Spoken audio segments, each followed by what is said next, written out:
Hi friends, welcome to Melis YouTube channel.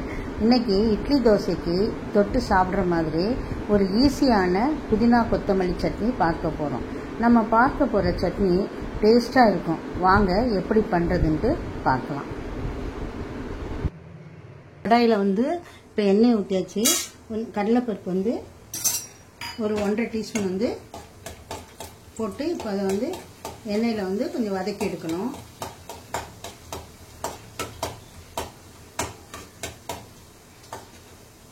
வதங்கின பிறகு 2 காஞ்ச மிளகா போடணும்.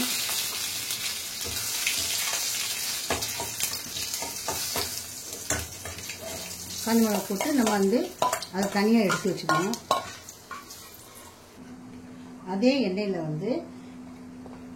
வெங்காயத்தையும் போட்டு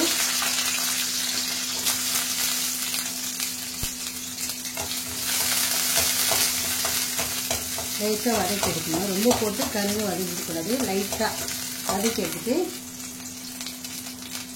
அதுலேயே ஒரு 6-7 பூண்டு, ஒரு 7-8 வெங்காயமும் 6-7 பூண்டு, சின்ன வெங்காயம் போட்டு அதையும் வதக்கிருக்கேன். 2 பச்சை மிளகாயும் போட்டு அதை வதக்கிடணும்.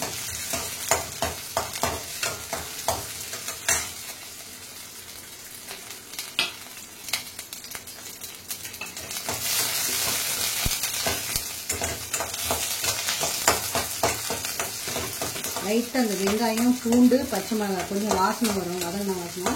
அப்போ என்ன செய்யணும்னா தக்காளி ஒரு சின்ன தக்காளியும் நம்ம போடணும். இல்லை அதையும் போட்டு நல்லா வதக்கணும். ரொம்ப தீ அதிகமாக வச்சிடக்கூடாது. மீடியம் ஃப்ளேமில் வச்சு அதை நல்லா வதக்கிடணும். நான் அதிகமாக தீ வச்சிட்டிங்கன்னா எல்லாம் கருகிடும். லைட்டாக மீடியம் ஃப்ளேமில் வச்சுன்னா கொஞ்சம் லைட்டாக வதக்கணும்.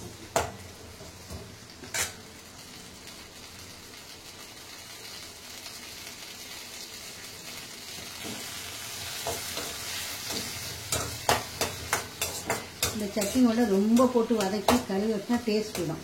லைட்டாக தான் வதக்கணும். தீயை மீடியம் ஃப்ளேம் வச்சு வதக்கிட்டு அடுத்தது கொஞ்சம் ஒரு சின்ன சைஸ் புளி அதையும் போட்டுடணும்.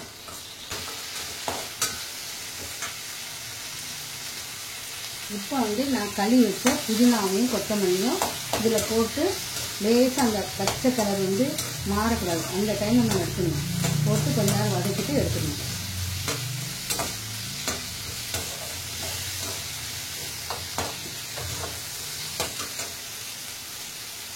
இது புதினாவையும் கொத்தமல்லியும் இதில் போட்டிருக்கேன்.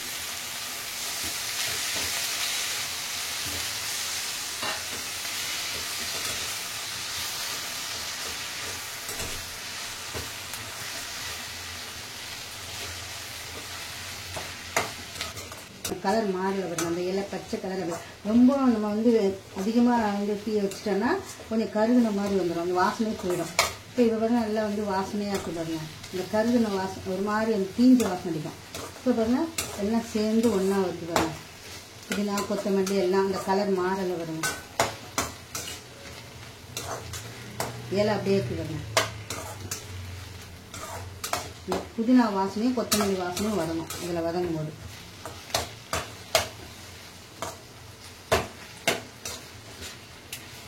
இப்போ இந்த ஸ்டேஜில் நம்ம என்ன செய்யணும், கொஞ்சம் ஆற விட்டுட்டு மிக்சியில் இந்த கடலைப்பருப்பையும் காஞ்ச மிளகாவையும் அதையும் அதை தனியாக முதல்ல ஒரு சுற்றிட்டு தேங்காய் போட்டு சுற்றிட்டு பிறகு இதை கொட்டி அரைச்சிடும்.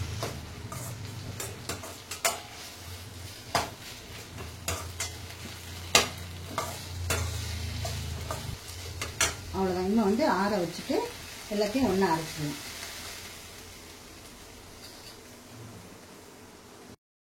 இப்போ மிக்சி ஜாரில் இந்த கடலைப்பருப்பையும் காஞ்ச மிளகாவையும் இதில் கொட்டிட்டு தேங்காவையும் உப்பையும் அதையும் போட்டு ஒரு சுற்று சுற்றிட்டு நான் காட்டுறேன் உங்களுக்கு.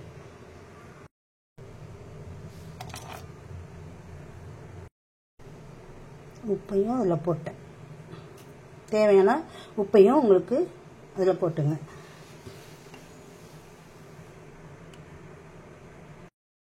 கடலைப்பருப்பு தேங்காய் உப்பு காஞ்ச மிளகாலாம் போட்டு கரகரப்பாக அரைச்சி வச்சுருக்கேன். இன்னும் நம்ம அந்த வெங்காயம் புதினா எல்லாம் வதக்கி வச்சுருக்கோம்ல, பூண்டு அதெல்லாம் போட்டு இதில் போட்டு மொத்தமாக அரைச்சிடலாம். இப்போ இப்போ இதை தக்காளி, கொத்தமல்லி, புதினா, பூண்டு, வெங்காயத்தெல்லாம் வதக்குனதெல்லாம் இப்போ இதில் மொத்தமாக கொட்டியிருக்கேன். இப்போ வந்து இதில் வந்து மிக்சியில் வந்து அரைச்சி கொண்டு வந்து காட்டுவாங்க.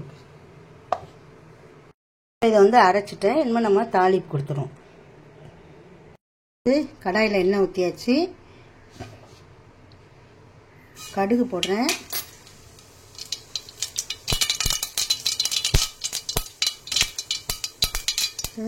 கருவேப்பிலை. காரம் வேணுன்னா கொஞ்சம் காஞ்சி மிளகோட கிள்ளி போடுங்க. நான் காஞ்சி மிளகா போடல, ஏற்கனவே காரம் இருக்கிறதுனால காஞ்சி மிளகா நான் போடுறேன். இன்னும் வந்து தாளித்து இதை கொட்டிட வேண்டியதான்.